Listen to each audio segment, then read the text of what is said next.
Welcome to week 2. It's great to have you back. I've added all the written information for this week as well as the steps into the checklist. So if you downloaded the link to those in week 1 and if you go to them now, then you can follow along with me. If you didn't download them, then you can do that by going to the description of this video and signing up for them there.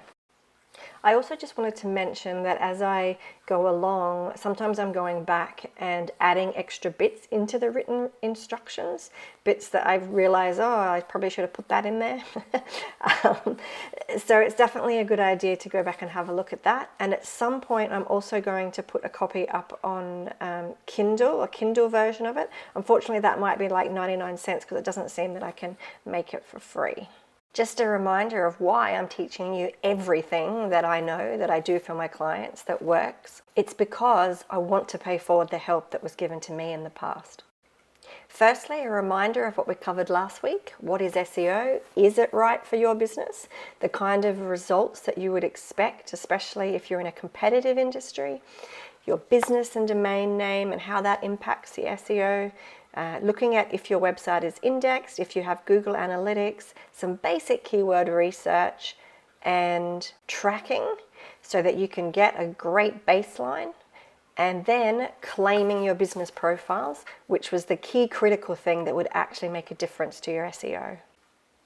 Now, as we go along in these training, there may be things that I think of that needed to go in the previous week, things that didn't occur to me at the time. And so I'm going to cover now just 2 extra things for last week. Firstly, that with your social media profiles, you want to put them in the header and or footer of your website. You can see the social media icons up here in the header. And alternatively, or as well, you might want to also put the social media icons in the footer. The second thing is to do with your reviews. So that is reviews on your profiles like Google My Business, LinkedIn, Facebook, Yelp, etc. So having a system to ask your happy clients for reviews is a really good idea, and I definitely recommend that everyone does that. However, I personally have never focused on getting reviews for my clients or help my clients to do this. Reviews may or may not help SEO, but I've certainly proven that I can get my clients to number 1 on the first page with very little or no reviews on their business profiles. So as the business owner, it does make sense to get reviews because that's going to help your conversions. Now, once someone finds you and then sees lots of great reviews, then they're probably more likely to use your service or your products. But in my experience, it seems to have little impact on my local business clients like website rankings. So having reviews may help your Google Maps ranking. But I've also seen plenty of businesses get to the top 3 in Maps with little to no reviews and outrank other businesses with lots of reviews. So in my opinion, Google sees getting reviews as an easy task for anyone to do and one that can also be faked. So if I was Google, then I also wouldn't be using reviews as a big ranking factor. But as I said, it can have a big impact on the number of people that actually contact you after they find you. So the whole aim of SEO is to get people to find you. So what I'm saying is I don't think the reviews help you to get found. But once you are found, because of SEO, then I think the reviews are going to have potentially a big impact on whether someone actually chooses to use your business or not, or to contact your business or not. Anyway, I hope that makes sense. What you're going to learn today is a very critical part of SEO. It's the ongoing SEO. Now, we covered some ongoing SEO options with social media last week. Your social media profiles give you a link to your website, which directly helps SEO. Then if you post on social media and link back to your website, you may get traffic, which can indirectly help your SEO. So posting on your social media profiles can increase your brand awareness, and I've seen many examples where people have hired someone to do some more social media for them, and that activity has led to more organic traffic from Google. Now, sometimes this might be due to them having higher rankings for their website because of this social media traffic, but other times it's because people see that post in social media and then they go and search for you in Google. So if they see a post or an ad in social media and then they go to Google and search for you and find you, then it really helps them to build trust that you're actually real. Now, if I was working on a client's website, I wouldn't actually do this ongoing SEO part first. The first thing that I would do would be a very detailed keyword research and then optimization of the website pages that the website already has. But that on-site SEO is more technical, and so I want to go into that later when you're more comfortable with all of this. And at the moment, what I want to start off with is the things that are simpler so that you're more likely to do them. Because if you're more likely to do them, then you're actually going to get results. So how much time should you be spending on these ongoing tasks? How much time is going to make a difference? Well, as I mentioned in the first week, if you are able to spend 2 hours a week on these ongoing SEO tasks, then that's going to be about the equivalent of spending $1,000 a month with an SEO agency. For me, in practice, if I have a client that's in a competitive industry, which means that there's more than 10 other businesses who are competing for that keyword, more than 10 businesses that want to be on the first page of Google, then potentially I need to do SEO for 2 to 4 hours a week for them forever. Or somebody needs to do it for them forever, because there's always going to be a competitor who could overtake them. There's always going to be somebody who's on the second or third page of Google who could move up to the first page of Google. If somebody is my client and they're in a non-competitive industry, so they have less than 10 competitors, then they may be able to spend 30 minutes to 1 hour a week over 1 to 2 years to get to sort of like the first page of Google, be very, very strong in the positions they're at, and then they can stop SEO and see what happens. And in practice, what I've found is that when clients do this, they can sometimes get 1 to 2 years or even longer where there is no drop in their rankings, where they stay exactly where they are, because there is only a couple of other competitors. And so that's why the number of competitors that you have makes a huge difference to how much SEO that you need to do. There are 2 parts to the ongoing SEO. The first part is backlinks, which I like to refer to as votes for your website. So this is where there's a link from somebody else's website to your website. So we did this already in week 1, where you went and got links from the social media websites to your website. So that was a vote for your site. The second thing is adding new pages or blog posts to your website. So the pages could be service pages, they could be products, they could be information pages, they could be recipes. And adding more content to your website improves the value of your website. So you're seen as higher value to people and therefore to Google. So for some industries, 90% of my focus will be on backlinks, while in other industries, 90% of the focus might be on pages and posts. In some cases, it might be 50-50% or some other combination. And really, the industry that you're in is going to determine which one of these is more important to focus on, or if you need to do some kind of combination of both. So for local business websites, I'm usually going to do about 70 to 90% backlinks. And for online stores, it could be anywhere from 60 to 80%, where it's usually just new pages and posts and new products that are going on the site. Now we're going to look at the 2 of these in a lot more detail. We are now going to look at backlinks in more detail, so votes for your website. So as I mentioned, a backlink is a link from someone else's website to your website.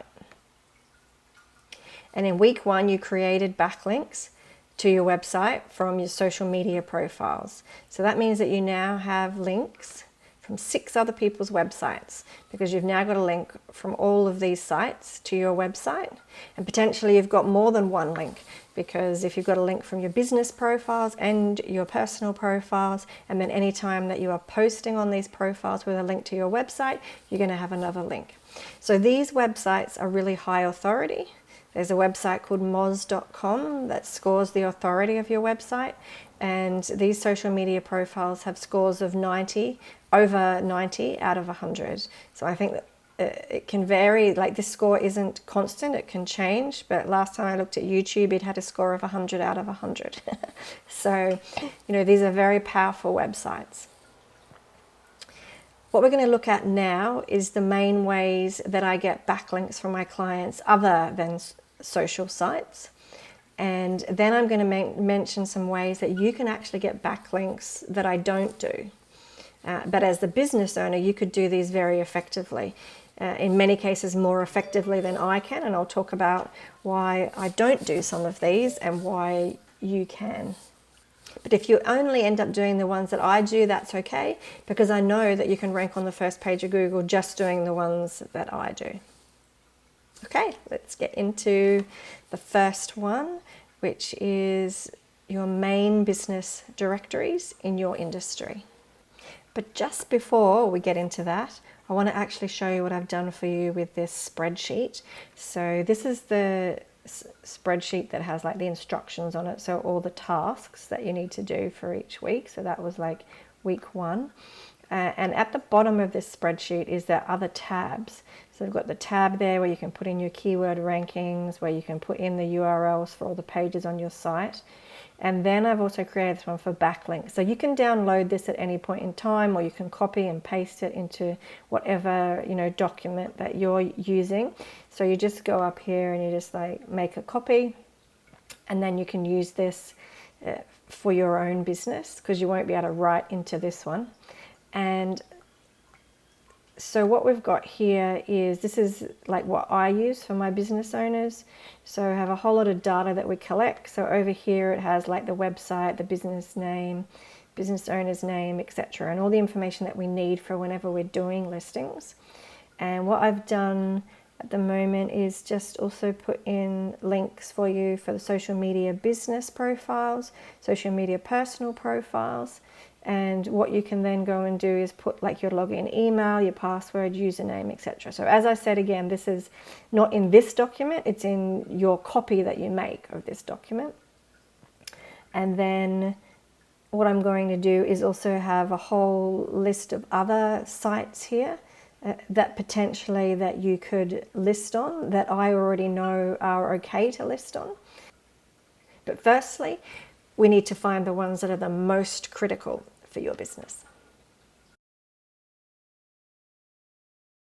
And so again, the information that we went through in the very beginning, where we were talking about your business name and your domain name, becomes like really critical again, just like it was for on your social media profiles. You want to be using a business name that's actually going to be helping your business. Listing yourself on business directories is like a critical ongoing task, and it's one of the main ongoing tasks that we do in our business, because business directories come and go all the time. And Google sees them, from our experience, what we can see is that Google loves it when your business is listed on these local, highly relevant business directories. And they really help Google to trust that you are actually a real business. So for online stores, there may be some directories that you can list on, but certainly for businesses that have a location that people can visit, or service businesses where maybe you actually go and visit other people in a certain area, then these business directories are like critical. What they do is they help Google to trust that you're a real business. So as I mentioned before, like the social media profiles have a score of like in the 90s out of 100 for their power. And these business directories have a much lower authority. It might be anywhere from 5 to 60, where the majority are around 30 out of 100. But they're so incredibly relevant to local businesses that they make a huge difference to your rankings in Google by having listings on these. And the critical thing is that you want to have your business name, your address, and your phone number with your website link on all of these directories. That's the key critical thing for Google to trust that you're a real business. If they see the same business name, address, and phone number everywhere around on the web, then it helps them to trust that yes, this is real. So how do you find the directories that are going to be the most relevant to your business, whether you're an online store or whether you're a local shop or whether you're a service business. So I'm going to show you an example now. The one that I've put in the instructions is to do with an ice cream shop. So I'm going to show you that one as an example now as well. So if you go to Google and type in ice cream shop Mooloolaba, so we get the maps listings that come up first. And then you'll scroll down and you'll see that the first thing we have is TripAdvisor. Then we have Ben & Jerry's, which is a real one. Then we've got Facebook. Then we've got the Sunshine Coast Daily, which is a newspaper. Then we've got Local Search, which again is a business directory. We've got the Urban List. We've got Yelp. We've got TripAdvisor again, which is like Ben & Jerry's profile on TripAdvisor. And then we've got Uber Eats. So as you can see for this, there's actually only, by the looks of it, one real business that is an ice cream shop in Mooloolaba's website that is showing on this page. There's a stack of other things. So this is a very fast way to get yourself onto the first page of Google for these keywords that people are searching for. Ultimately, we want your website to be here with Ben & Jerry's, but if at the moment it's not there, then the fastest way that you can actually get onto the first page is to make sure that you're in these other things that are on the first page. TripAdvisor, we're going to go and have a look at that. So on TripAdvisor, we can see that there's 10 listings coming up, Ben & Jerry's, all these listings that are coming up. So we can see that there's quite a lot of places in Mooloolaba that actually sell ice cream. Although, if you have a look further down here, some of these are not actually in Mooloolaba. This one's in Maroochydore, which is not Mooloolaba. Because there's less than 10 ice cream shops actually in Mooloolaba. If we then go and have a look at Ben & Jerry's profile, you get an idea of the kind of information that you can put on a profile. So certainly you can put like some great images like they have done, which is a really good idea considering that this is the first thing that, the TripAdvisor is the first thing that comes up. And the key things that we're putting on each profile is going to be your name, business name, the address, the website, and the phone number.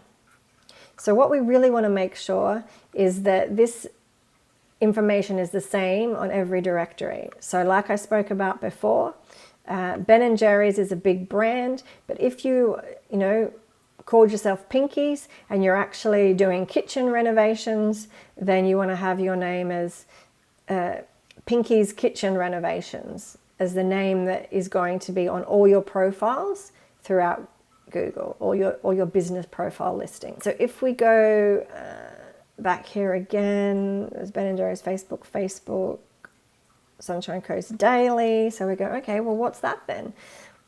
How did they get in the newspaper? What's the Coast Readers rate their top 10 ice cream stores? This is often something that we see with online stores where there'll be like the best of this or the best of that. And one of the really cool things that you can do in a lot of cases is contact the owner of the website, in this case the Sunshine Coast Daily, and just say that you were a new one or that you're not actually on this list. Then you can ask to be put on the list. So yeah, so that's what I would do with the Sunshine Coast. I mean, that was 2015, but hey, look, it's an online article.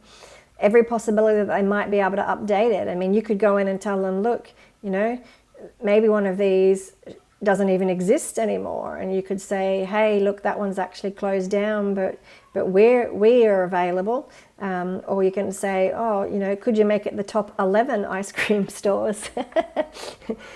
So yeah, you just want to get creative with that. But we're looking at who is on, for your keyword that you want to rank for, what sites are on the first page, how do you get onto them? So the next one is local search. So let's have a look at that one. Local search. And with these, most of them you should be able to get a free listing. But it depends. Some of them might be paid, and it might be worth just having a go at going onto a paid one. So you can click here to add your business, and that's when you get to put in your business name, your address, your website. So again, all the critical details that Google needs to see. Okay, so let's go now and have a look and see what else has come up. So it was the urban list. Let's go and have a look and see what that is. And we'll also see what happens with Uber Eats. So on the urban list, Epic New Gelato Bar is opening. Okay, so this might just be an article just about that particular one. Looks like, so the urban list is some kind of a blog. So again, if they're willing to do an article about, you know, this ice cream store, then maybe they're willing to do an article about yours as well. So what you want to do is contact whoever owns the urban list, look for their contact details around the site somewhere here, contact us and see if you can get an article written about your store, and hopefully there should be some kind of link within this article that goes to your website. And now the other one was Uber Eats. Look, I suppose you have to be prepared to have your products delivered by Uber Eats, and of course that's only going to work if you actually provide something that Uber Eats can deliver. Although Uber seems to be delivering all kinds of other things these days other than food, so who knows. Let's go back to my notes again. So when I went and had a look at this, I went through the first 3 to 5 pages of Google to see. So I think I went up to like the first 5 pages of Google to see what was coming up. And these were the different places that I found that you could like instantly list your business on. So this ice cream shop could have gone and listed themselves on these ones. And then of course these blogs that came up are like another opportunity where you would need to, you know, like go and contact the business owners, or the owners, sorry, of those blogs. Definitely recommend doing this research sort of with your 10 main keywords that we've gone through. If you use your 10 main keywords and go and then look at the first sort of 5 pages of Google, see what's coming up, it's probably going to be the same things coming up over and over again. In the new tab that I have created in your free checklist, we can now copy all of these, take all the ones that you've done from last week, and this is the checklist, and this is the tab that I was talking about for your backlinks. And you want to go down here and then you can paste in all those sites that you found that you want to list on. And then in this column you would put the listing URL that you actually get for your business, and you would have like your login, email, password, username.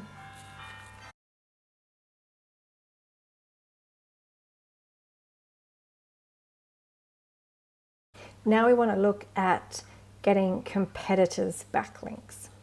So this again is critical for local businesses and online stores. And you want to find business directories and other sites that your competitors are on, and then go and list yourself on those sites as well. So you need to use the same business name, address, phone number, and website link, just like we were speaking about before. And some of these sites can take like 2 minutes to list on, and some can take an hour or more to list on, because in some of them you can put in photos, you can put in all kinds of other information about your business. And I definitely recommend that you put in as much information there as possible. So what we're going to look at now is how to manually search for your competitors' backlinks. So this is going to be the free way that you can manually search and find those links that your competitors have. So we're going to do that by finding our competitor's business name and using our competitor's domain name as well. So I just went and had a look for the previous one where we did the ice cream shop in Mooloolaba. And these were the businesses that came up, and these were the domain names that came up. So when we went and did this search, we found Ben & Jerry's. There wasn't really a whole lot of other businesses that were on this first page or even the second page, but there was some of the businesses up here that I could use to find some business names. So the first thing we're going to look at then is, I don't even know how to say that, Gelatissimo or something in Mooloolaba. So what we've done is a Google search for this word here, their business name, and these are all the sites that have come up. So now we're finding the sites that our competitors are on. So they're on Facebook. This is their actual website by the looks of it. They're on TripAdvisor, which we already had. Deliveroo. So let's go back and have a look. Did we have Deliveroo on the list? No. So that's another one that we can add to the list. We had Uber Eats, TripAdvisor, Zomato.com. So again, then you'd be going back to the list. Did we have Zomato? Yes. Okay, Zomato is on there already. HappyCow.net. So what is that? So HappyCow.net looks like it might be a directory for restaurants and stores. You can add a listing. So we click on that, see what happens. So it's free and easy to join. So we want to go back and just double check. So this definitely looks like it is a website that you can list yourself on if you're a restaurant and store. I don't know if you have to be something that has something to do with some kind of dairy product or if that's just their random name. But these are the kind of crazy things that come up, and it's about looking at, okay, well, you know, my competitor here, they have a listing, so let's get a listing as well. The website link is over there, but it says claim this business. So it seems like that this business hasn't even claimed their profile on Happy Cow, and that happens sometimes as well. You might find that even though you didn't create it, when you go and try and list yourself on these business directories, there might already be a listing for your business on there that you can claim and update. Lasso.com.au, let's have a look. We didn't have that on the list, so again, that's another one that we can add down here onto the list. Then we can just keep searching through all the pages down here to kind of see where they're listed. And we might go over the first 4 or 5 pages of Google just to see what sites they're listed on. So if we go back to page 3, we see TripAdvisor again. We see Aussie Hours, so that's a directory. Northern Star, that sounds like some kind of a newspaper. So it's just a matter of going into all of these and seeing, what are they? And can I also list my website? There's their LinkedIn listing. Lunchtime.com.au. So what is that? Okay, so this website certainly has a lot of ads on this, but it seems to have the restaurant details there with a link to the restaurant. So the fact that it's called Lunchtime, it looks like you can put like menus on there. So then we're going to look and see, well, how would I actually add myself onto this? So we come down to the bottom. So you might be able to go to the Contact Us and try and find out how to actually get on there. But in many cases, if there's no clear way to list yourself on the site, then it might be that you actually can't list yourself on the site, that they are manually creating the listings themselves, or that it's an old website and it's no longer taking listings. Okay, so let's go and have a look at the next one. So we're looking at Ben & Jerry's in Mooloolaba. Now, if I just type in Ben & Jerry's, because they're like a huge chain, then you'll notice that it comes up with all this like branded information about them. And this is not the Ben & Jerry's, it's actually in Mooloolaba. And so if we went through and we started to look at the links just for the Ben & Jerry's name, then what you're going to find is that it's going to have things like Wikipedia, it's got Woolworths, so there's like big sites that they're listed on, and that's because this would be the kind of links that they would be getting for their brand. But what we actually want when we're like a local business is that we want to find the links that they're getting for their store in Mooloolaba. So therefore we would do the search with Ben & Jerry's Mooloolaba, and then it would come up over here with the actual Ben & Jerry's Google My Business listing that is in Mooloolaba. And then we're going to be looking to see, okay, what sites are they listed on? So again, we've got Facebook, TripAdvisor, Uber Eats, Weekend Notes. Here's one on commercial real estate, so may or may not be useful. Tiendio. So it's just a matter of going through and clicking on these things that Ben & Jerry's Mooloolaba is listed on. Groupon, the white pages, local search, site clicks, and trying to find places where you can also list yourself. Again, if we did ice creams galore, then the interesting thing I found for them is that they don't actually have a website. You can certainly go and see where they might have listed themselves. They might be linking back to their Facebook page rather than their website. And there might be, they've got Foursquare here, they've got local store. And so there may well be all kinds of places that you can find that they're listed, that you could list yourself. And even though they don't have a website, on your listing, you would obviously put in your website. Then there's this one here, Smoochie's Fudge and Ice Cream, because they are not like a big chain. They're like an individual single store. If we then went and copied their website, and we just want to find sites where that domain name is listed, so we can see we've got Facebook, Aussie World, TripAdvisor again,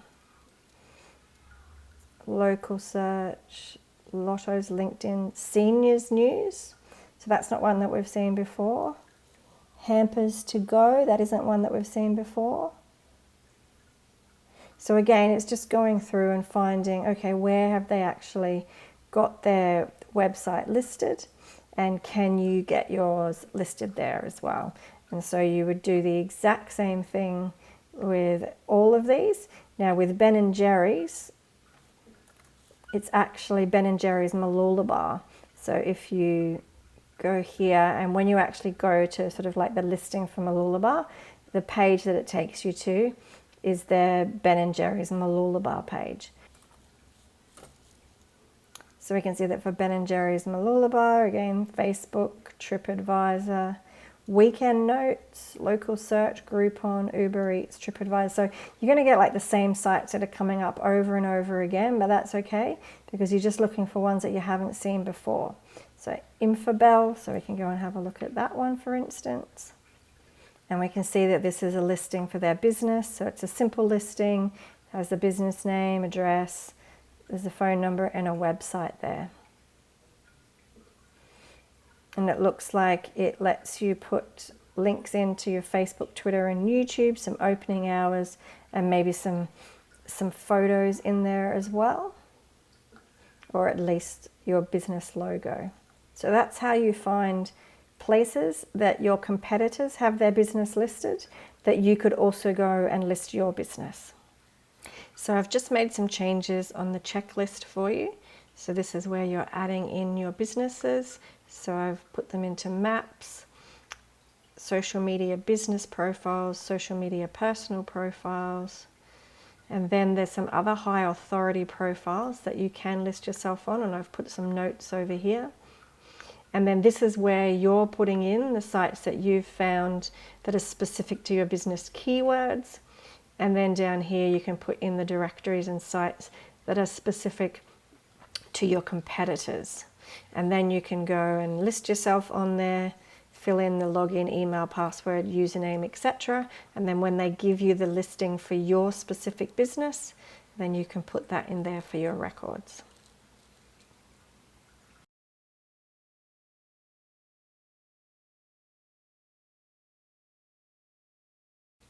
Now the second way that you can find listings that your competitors have is by using various software.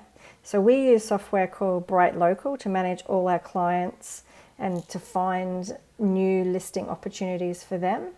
There are a number of other softwares that you can use to find competitor links that all vary in how much they cost, but they often have like a free section or a free version or a limited free ability to also find links. So I recommend, certainly right now during these times, use the free parts as much as you can. And then at some point in the future, like I said, we're going to be doing this possibly somewhere between half an hour to 2 hours every week, or 2 to 8 hours a month of listing on these. So it's going to be an ongoing task, often for a number of years. And so you want potentially to be able to use some of these softwares in the future when you've got like a lot more income. But right now, I would recommend just using what I've already taught you to do, which is the manual stuff, which is really critical anyway, because then you'll find the ones that are the most important in your industry. And then for the ongoing long term, you can use some of these softwares. So we're going to go in and have a look at some of these now. This is what you're going to see when you're inside Bright Local. Bright Local up here. And you can list all your clients and locations there. So if you have 5 different locations for your business, then you can set up 5 of these, so 1 for each location with each address. If you just have 1 location, then you would set up just that 1 location for your business. So I'm going to show you, this is my personality types website, which is more like an online store than anything. It's an affiliate store, so anything that's on sale on that store I get affiliate commission for. So because of that, I haven't really done, like as you can see, this is supposed to be the key citations. I haven't really done any of these key citations because, as I mentioned before, it's an online store and we've been focusing 90% for this on content creation. This will show me the live citations that I've got, which are mostly just the social media profiles. But what it also does is shows you if there's any pending that you've submitted to, that you can enter the data in there when you submit.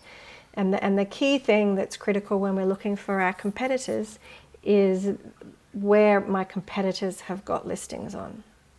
And it will also give you the order in what is the highest authority and what it thinks is valuable and what kind of sites it is and whether it's free or paid. Sometimes it doesn't know whether it's free or paid, but it's quite fine to just use the free sites.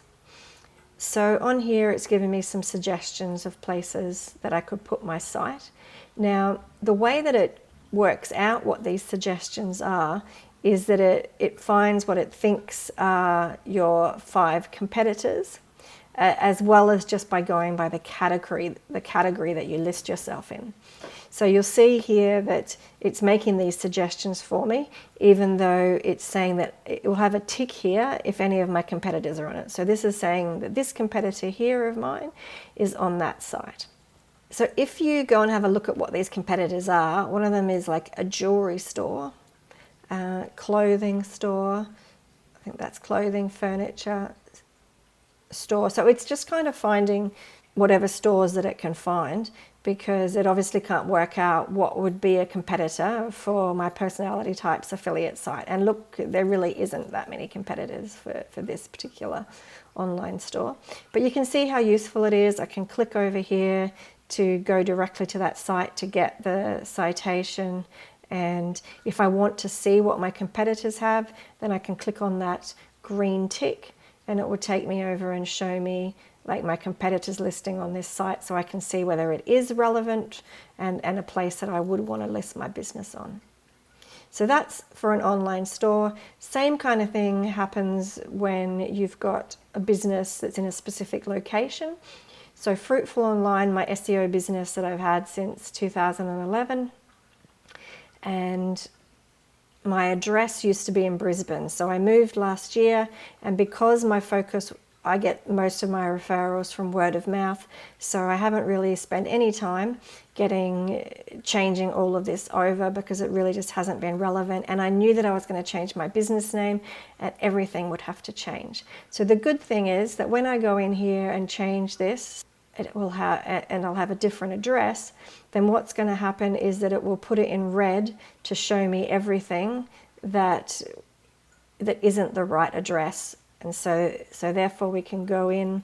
So if I decide that I want to rank for keywords like SEO services, Sunshine Coast, SEO search engine optimization, Sunshine Coast, because the Sunshine Coast is where I live now, and that might be an area that I specifically want to get clients from, then that's what I would do, is make sure that I've got the same name, address, phone number across every listing.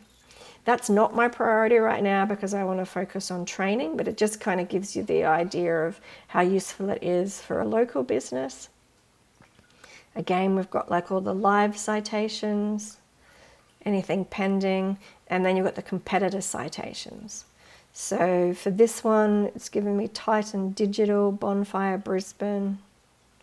So it's giving me sites that it thinks are my competitors, but it will also be looking at whatever industry that I listed myself in, like internet marketing, to see what sites people are in. So I can have a look and go, Amazon, well, if I'm a local business and I'm selling a service, very unlikely that I would want to list myself on Amazon. So I can go and see what this particular competitor has, and well, that's definitely doesn't even exist anymore anyway.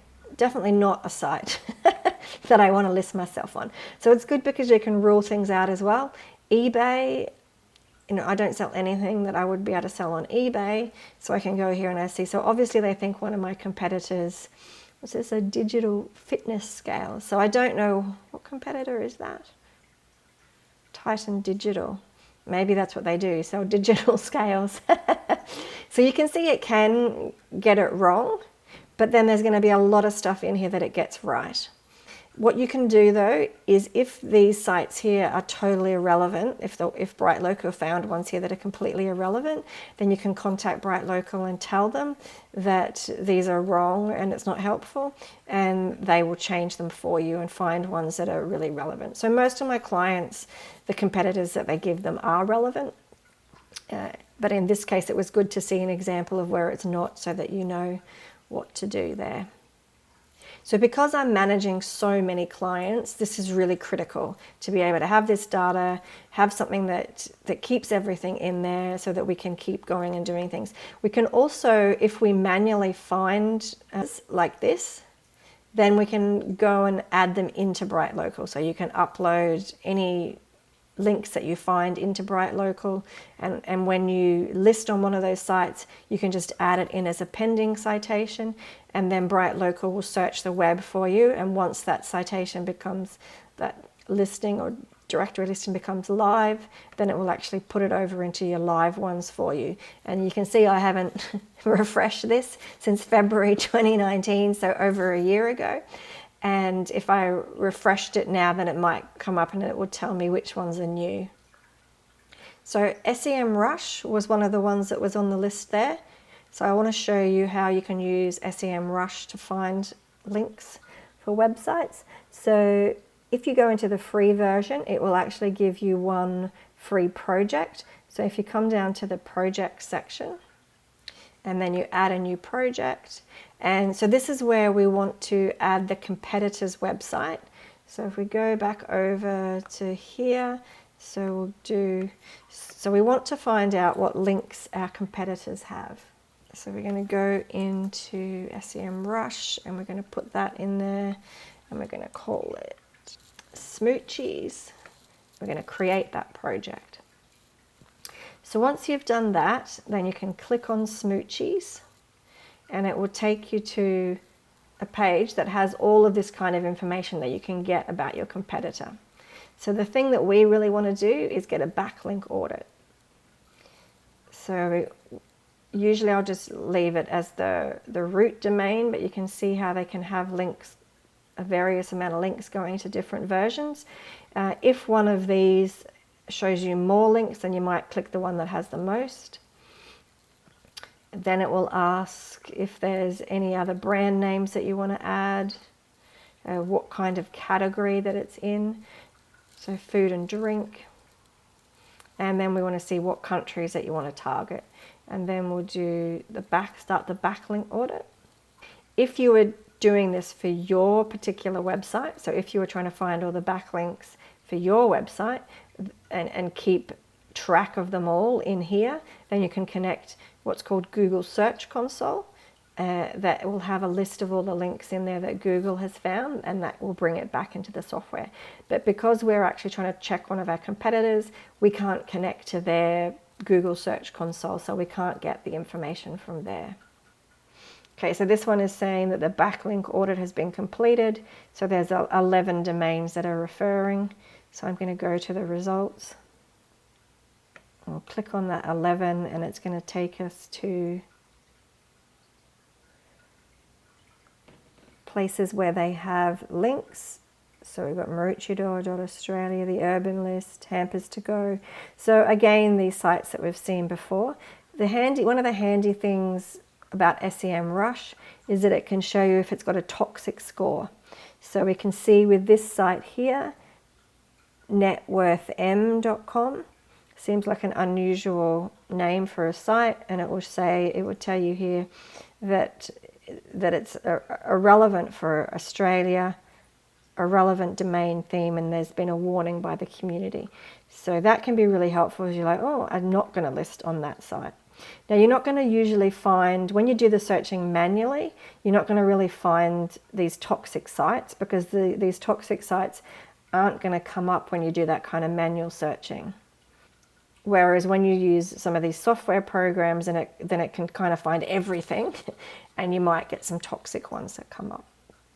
So the good thing is that once you've done that, you can go back to your project. So if you go back to the main menu, and then we go down to projects, and then what we're going to do is click here and we would go delete project. We're going to delete that. And then you can go and add a new project again, and that's where you can add in another competitor and go through the same process of finding those links. Another option is this one here, moz.com, and so you get a limited amount of stuff for free from them. But what we're looking at today is the Link Explorer. So again, we're going to put in smoochies and see what link data it will give us. So you have to go in and create your account. So then once you've logged in, you would then add the domain in there, and it's telling us that there's 20 domains that are linking to it, and there's 42 links altogether. So if we scroll down, then it's going to show us some of the links here. So we would then click on that, and it's going to take us to show us the links. So we can see they've got a link from hotfrog.com, the Urban List, Yellow.place, Gold Coast Graphic Design. So what you might find is that the stuff that you find in here is very similar to what you did manually, but you might find that there's something that you didn't find when you were looking at the manual side of it. So it's just an opportunity to find just a few more places where you can actually create a link. And bearing in mind that sometimes it can take up to an hour or more to list on one of these sites, even if you're just finding 2 extra new ones each week. And the good thing is that you can go in and you can run this on various competitors whenever you like, just to see, oh, look, there we go, they've got a new one that they didn't have before.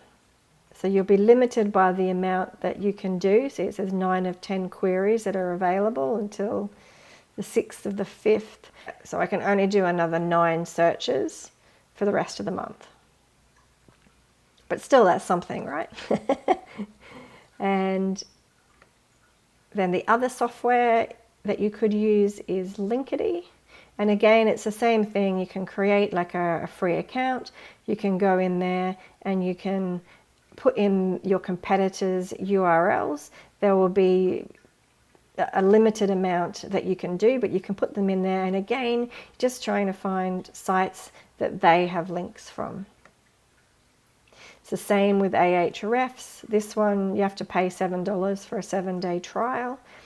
But if you'd exhausted all the other options, then you could go into Ahrefs. Again, you're just going to put in the competitor's website and you're going to go to the backlinks section here. and see what links that they have that you could possibly get. So in this case, when you're using these softwares, you're going to be putting in these links. You can't put in the business names. You're just going to be putting in your competitor's website name and going through all of your competitors that you can find, and then going through all the backlinks that they have. So in the written document, I've put links here so that you can easily just go and click on those and go to these and trial them and see if you can find links. And then again, what you're going to be doing is adding any of those new ones that you find into this spreadsheet here where it's your competitors, and then you want to go through and list on those sites. Now what I've also done for you is that I have created another section on this free checklist, which is country-specific directories and sites. So you can see down there, that's the tab, country-specific directories and sites. I mean, I might change the name of that because it's super long, but right, it'll be next to the backlinks tab. So in this section, what I've done is I've actually just put some directories in here for you that I already know that you could list on. Now, the critical thing is that you'll want to go and do these ones first, because these ones on this list here that you find are going to be highly, highly relevant to your business. But once you run out of those, these are some of the ones that you could list on that are worldwide sites, but they have separate areas for each country. So you can go into this one here, and whatever country you're in, you can go into the section for your country and you can add a listing there. Now, sometimes these sites are free and then they become paid. And so if they become paid, then I would usually take them off of the list.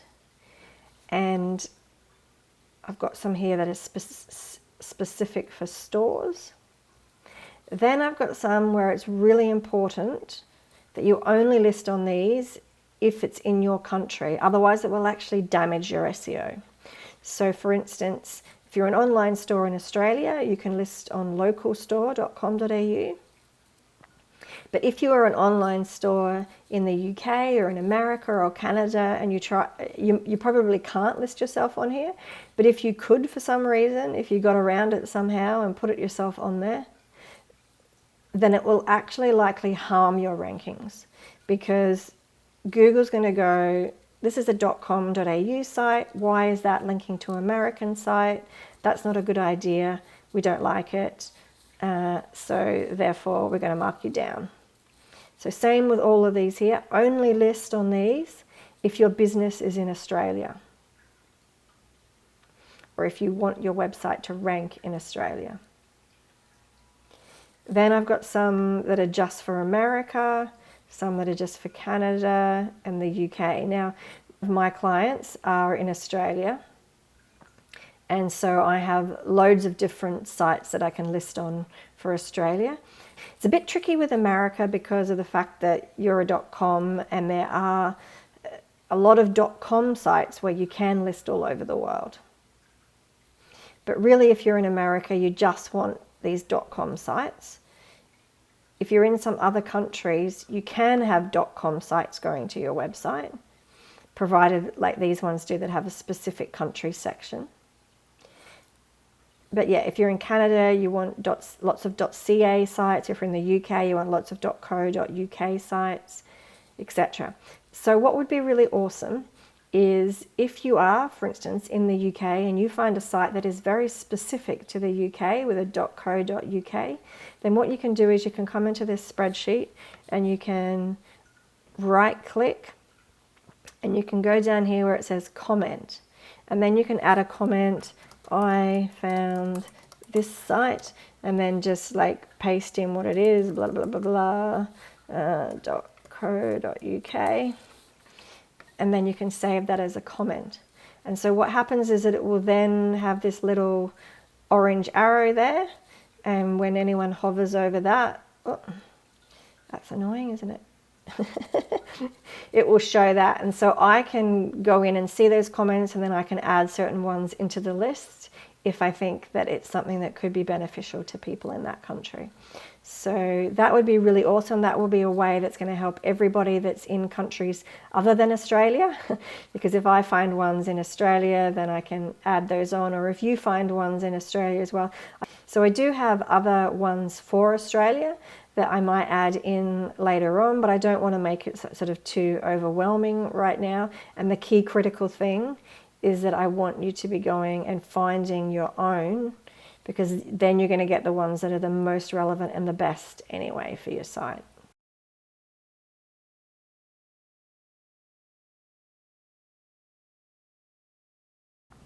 Okay, so now we're going to look at some extra backlink opportunities. So the first one we're going to look at is blogs that list many businesses in your industry. So these are ideal for online stores and physical stores that are local businesses, but I rarely find these for local businesses that are service businesses. So I'm going to change that, what I've written there, that they're ideal for. So a lot of the things that will come up are ones that probably have already come up when you were searching just with your specific keywords. But this time what we're going to do is we're going to put the word best before some of your keywords and see if there's blogs that come up that you could then ask to be listed on. So we're going to go through 3 examples here: a physical store, online store, service business. So we're going to stick with the best ice cream shops in Mooloolaba as the first one. If we scroll down, what we're looking for is blogs. So we've already seen TripAdvisor, which was a directory. Sunshine Coast Daily, we already actually saw that one previously. That's actually a newspaper site that you could contact to see if you can get on. Then we've got, so we're going to have a look, the urban list. Now, local search is actually a directory site that you could be on. Facebook. Word of mouth is another directory. Ben and Jerry's, and we've got weekend notes, so we're going to open up that one. Then we've got Yelp and Yellow Pages, which are directories. And then we've got weekend notes. So this is not one that we saw before. So it's the top 10 places to buy gelato on the Sunshine Coast. So again, this is one that you could try and get yourself listed on. Then if we put in a search for best online honey, so just say you had a honey store and you were selling honey online, then we would go down, so these are websites, then it comes to one, best products. So we're going to open that, see what that is. So you usually only find 1 or 2 of these on the home page anyway. So this first one was the bestproducts.com, and if we scroll down, we'll see, so this has got an Amazon product on it. And that's all it seems to have. So this looks like it's some kind of massive blog and they're promoting an Amazon product there. It's an ad by Amazon. So I'm not sure that you could actually get onto that, but look, there's an option to subscribe or sign in, so who knows, maybe you might be able to get yourself on there. Then this one, mybest.net, top 10 best healthy honeys to buy online. So this is what you normally see, something like this. So 1, 2, 3, etc., etc. Sometimes with these, they are just affiliate sites for Amazon. So in that case, if you find that a lot of these sites are actually affiliate sites, then it might well be that you could list your product on Amazon and then you would get onto one of these sites. Australian organic products. So this looks like an online store, but again, it may well be that they would be prepared to put your honey on there as well as all the other honeys, provided that, I suppose, your honey is organic. Now if we looked at a service business, so just say you were a plumber and you were in Miami and we searched for best plumbers Miami. Now it's very rare with service businesses that blogs come up that list the 10 best plumbers. You just don't really see it. It's really just a thing for stores. But if you do this kind of search, you may find more business directories that you haven't seen before. So if we come down here, you'll see local search is a business directory. One Flare is like a business directory, but it's a place where you can list yourself, and then people will say that they want a job and you can quote on a job. There's Home Advisor, High Pages, Yellow Pages. Now notice, even though I'm searching best plumbers Miami for in the US, it's actually bringing back the best plumbers. These are all like Australian websites. So if you're in Miami and you're searching best plumbers Miami, then you'll get sites that are actually relevant in your country. There's Angie's List and Craig's List, which I think are quite important in the US. So yeah, so hopefully that just gives you an extra way of finding a few more places that you might be able to list your business.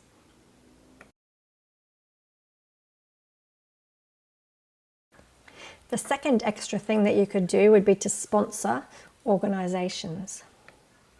So this is ideal for a local business to sponsor a local organization, and an online store to possibly sponsor some kind of countrywide organization if you're selling products to your whole country.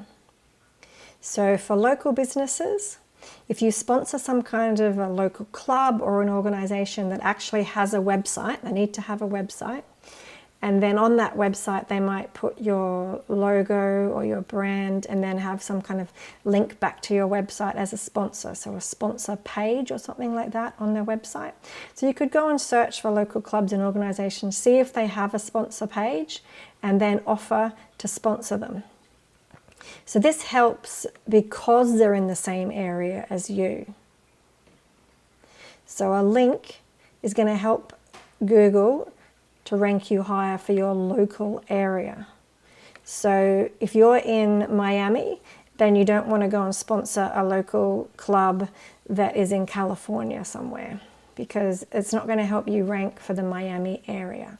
So you just want to sponsor clubs and organizations that are in your town or city that you really want to rank for.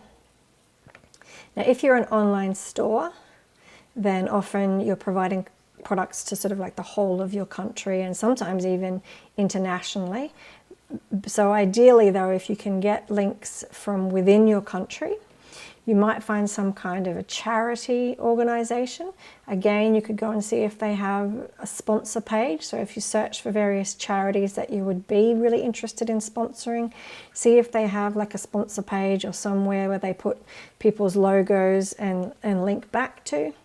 And then you could say that you wanted to be a sponsor for them, and then you'll get a link to your website. So this is going to help you rank for the whole country, basically. So this is something that my business owners do if they want to, but it's not something that I do for them, because it really is sort of like a personal thing. You're choosing to give your money to somebody that is important to you and your philosophy and your business philosophy. So the third one is doing guest posts on relevant websites. So this is going to be ideal for the industries that I'm going to mention in the next section on blogging, but I'll just explain here kind of what it is. So the way it works is that you write a blog post and then you go and ask to put it on someone else's website. And within this blog, there's going to be a link to your website. So ideally, when you're looking for these places or other blogs that you can put yours on, you ideally want it to be a site that gets lots of traffic. And you really want it to be a real website that's visited by real people. Because ideally you want lots of people to read the blog that you've written, and then you want them to click on the link here that's in it and then go to your website. So doing these blog posts tends to be very time consuming, and it can certainly be expensive if you're getting somebody else to actually do the writing of the blog posts. There is another kind of guest post that's often done, and this is a strategy that's used where companies will create what's called a blog network. So this will be a blog that could have all kinds of posts on it from all kinds of industries. And they might charge you somewhere between $100 to $500 to write a post for you and then add it onto the blog.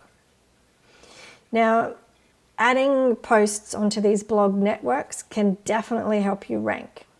There's no doubt about that. But real people don't go to these posts and no one ever reads it. So eventually what happens is that Google finds them and shuts them down because they're actually against Google's guidelines. So if that happens to you, then all the work that you did or all the money that you paid to have it created is going to be for nothing, because the link will no longer improve your rankings when Google has shut it down. So personally, I'd rather use strategies that are within Google's guidelines and therefore work long term. But I wanted to explain this to you because this is one form of guest posting that works, but it's dodgy. Whereas this is like the real form of guest posting that works, that's good, where you're putting it on a real website visited by real people, and they're actually likely to really read it and then go to your website. And I want you to note that the opportunities for doing this real guest posting on real websites is very hard to find for a lot of local businesses. So if the competitors don't have these, when I'm doing all the research on the competitors' links, then I rarely ever do these. And I can't even remember the last time that I did a guest post for like a local business. If you're looking to try and do a guest post and you want to find these real blogs, these real ones to list on, then you would do like a search in Google to look for blogs that are relevant in your industry. So if you're in the health industry, then you might look for health blogs, etc.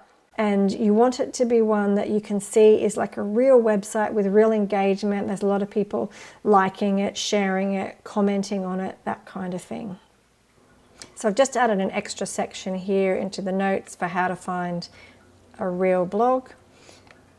And like I said, you want it to have lots of likes and shares of the post on social media, or lots of comments by real people. That's the way that you'll tell that it's actually a real blog and not one of these blogs from a blog network.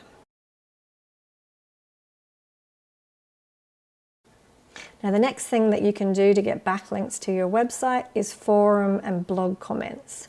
Now, these are really ideal for the business owner to do. So you would go and search for your keywords or your industry with the word forum, or you go search for your keywords or your industry and the word blog, and then you're seeing if anything comes up. And the blog and forum and comments provide the best value if they're going to bring real traffic to your website. So again, you're looking for ones where there is likes. I mean, usually you can't share forum or blog comments, but maybe there's likes on the forum comments, or you can see that the blog post that people have commented on has been shared a lot on social media, and it has real comments by other people as well. And to bring the traffic to your website, you need to provide relevant, useful information in your comment. So if I'm going to go and do a comment for one of my clients, then it's very difficult because I don't know their industry inside and out. I don't know the kind of useful technical things that only that business owner can know that is going to be what's most relevant to put in a comment or put into, a forum where they're asking a question about something specific. So I rarely do these for my clients, and we still rank very well without them. But personally, for my business, so once I start promoting my SEO business more, then it would be ideal for me to go onto forums or to find blogs where people are asking questions about SEO, and then I can answer those questions with something that's highly specific and relevant and gives them great information, so that then they would click on my little profile in the forum or the blog comments to go to my website to find out more about me. So that's kind of the idea of them, is that the link can help you in your rankings, but if it brings traffic to your website, then it's going to be way more valuable than just, you know, a random link from a comment that says something like, "Thanks for the info."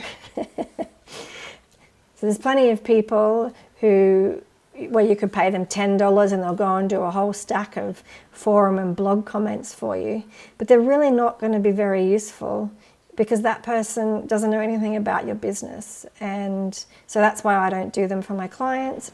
But for you as the business owner, then I would recommend doing these. It's going to be incredibly valuable in some industries where people ask a lot of questions, and you can get, you know, real people coming to your site who could potentially be real clients because they've seen an answer of yours to a question and they were like, wow, that was a great answer, and they want to use your service because of the answer that you've given to that question. The second part of the ongoing SEO, other than backlinks, is where we're creating new pages and or blog posts on a website. And we're doing this so that we can increase the value of your website to people and therefore to Google. So just imagine, like, if you're an accountant and you have 10 pages on your site,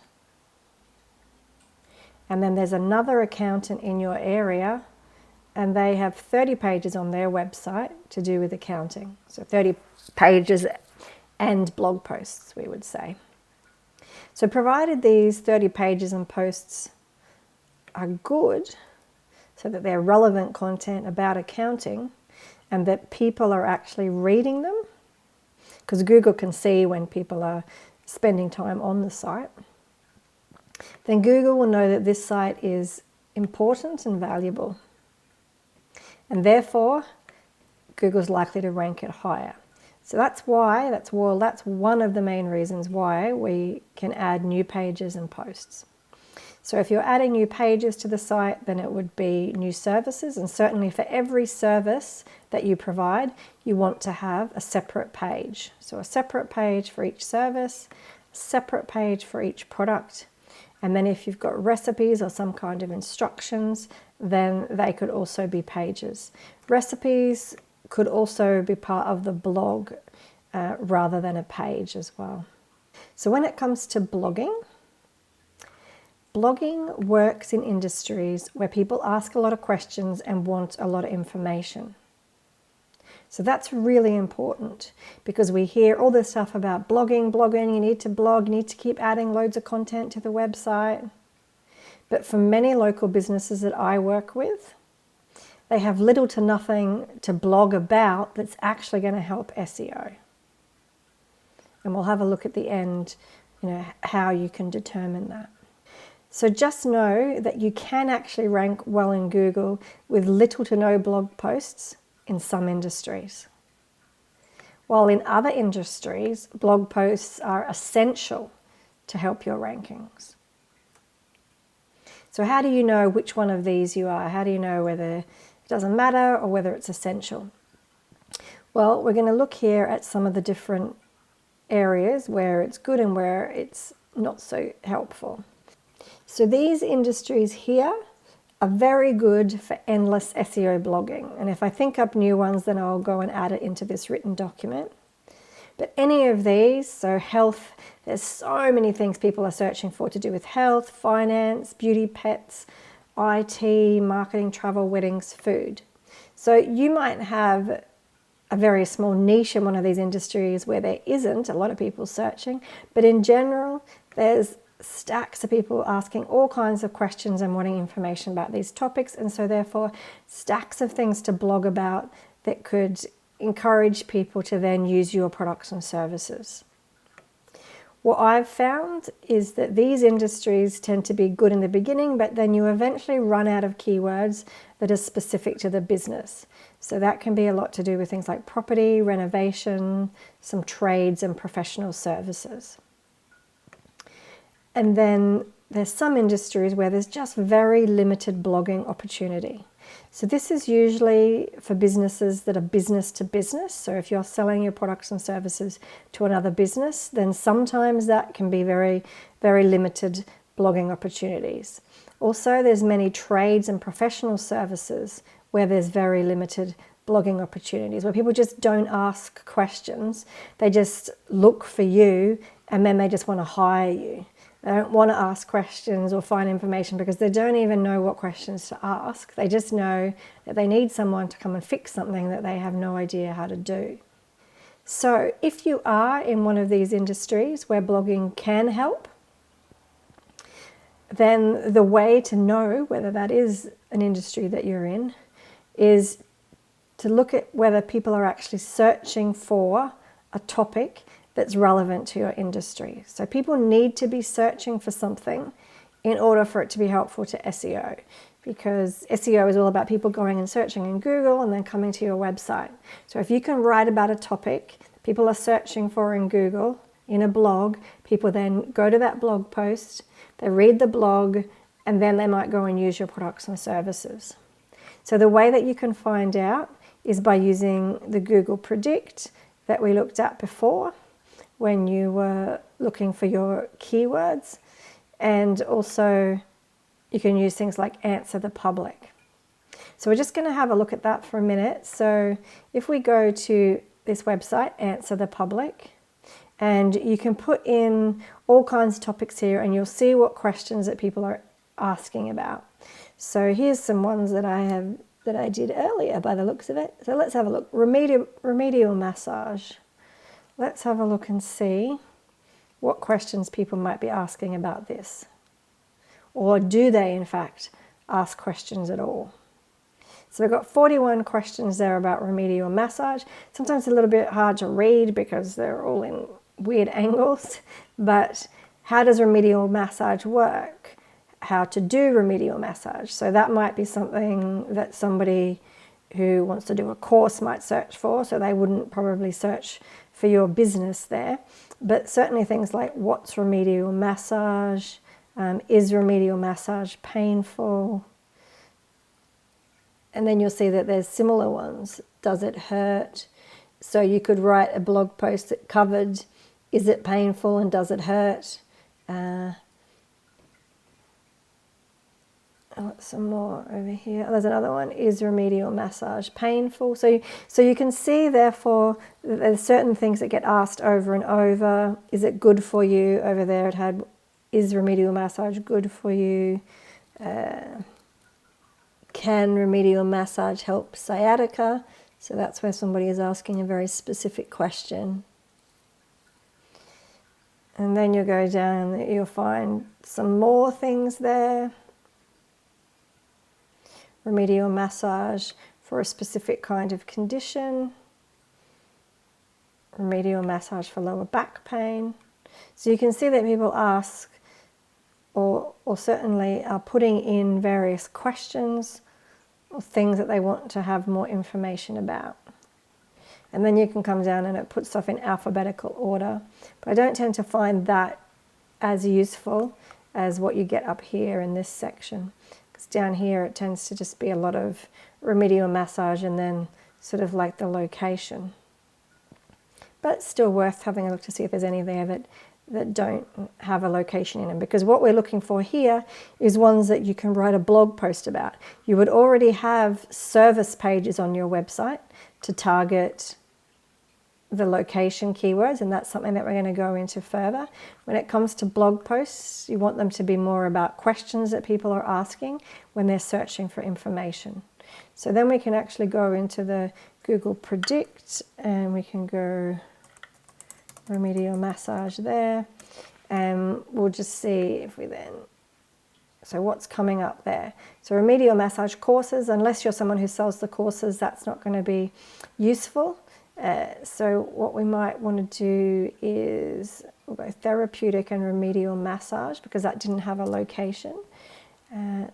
So what we're usually looking at, sometimes we have to put in things like why remedial massage. So again, we're getting similar things to what we have there. Why remedial massage? what remedial massage, what is remedial massage good for, what is it? So you can ask all these what, where, when, why, etc. questions in there to find things that people are searching for. So if we go back here, do a new search. So if I search for automatic gates, and then we do a search there. So what you'll notice is that there's far fewer questions than what there was for remedial massage. How do automatic gates work? How do they work? So all of these questions here to do with how they work, how much do they cost, how secure are they, etc., etc. So you'll find that some industries, when you go and do this search, there just isn't a lot of information there. There isn't a lot of questions there that people are asking. And so in those cases, you can quickly run out of ideas. In order for the blogging to help SEO, then the second thing we need to do is make sure that we put a link in the blog post on our website to some service or product page on our website. So if you write a blog about the benefits of remedial massage, then you want to have a link within that page that takes them to your service page on remedial massage. You should also probably have at the bottom of the blog post, contact us here, fill in the contact form, give us a call if you would like us to help you with some remedial massage or something like that. If you've got products, then you can embed the products into the page, into the post, we should say there, just so that it makes more sense. So you embed the products into the post. And then what you want to do is share the link to this blog post on your social media accounts. So just to summarize that again, when it comes to creating new pages and blog posts, it's very relevant for sites where you can do this. And there will be some sites where, for instance, I might not have added any new content to it for 2 years because there just isn't any new content that we need to add. And instead, all the ongoing SEO is the backlinks. If you are able to add new pages and blog posts to the site because you have more new services that you've just created, because you have new products, because you have the ability to write recipes or some kind of instructions for people, or if you are in an industry where you can write endless blog posts and all your competitors are writing lots of blog posts, then that's a great idea. You might be in an industry where you can start off writing some blog posts, but then eventually you run out of keywords that people are searching for. And then you go and spend most of the ongoing SEO on backlinks, or there's some where there's just hardly any opportunity to even write a blog post in the beginning. Now, what you don't want to do is be one of these businesses here and endlessly writing blog posts that do absolutely nothing for you because of the fact that nobody even finds them in Google, or because they're just not topics that people are interested in. There is the opportunity for these industries here to write blog posts that are specifically for social media. It's not about people finding that post in Google, but it's about you creating content that is specifically for social media. And by creating these posts that are specifically for social media, you may then get people going and searching in Google for your products and services. So I've just written a little bit there about what I said about social media and about writing posts that are specifically for social media rather than for Google. So that is the end of week 2. So you can go away now, you can start getting all those backlinks organized to your site, you can start looking at whether there is opportunities to write blog posts in your industry. And the idea is that for this ongoing SEO, you're wanting to spend somewhere between half an hour to 2 hours a week, depending on how competitive your industry is, on these ongoing SEO tasks. You might spend instead 2 hours or 8 hours a month doing it and just get it done in one day. But what I've shown you today is incredibly powerful over the long term. And you can always go back to week 1 and go and have a look at what the expected results are to remind yourself again of how incredibly powerful this can be over the long term. If you have any questions, please do put them in the YouTube comments, or you can also come to the free Q&As, ask the questions there, or you can send me an email as well, and then I'll answer those in the Q&A sessions. Best wishes, and I look forward to seeing you next week.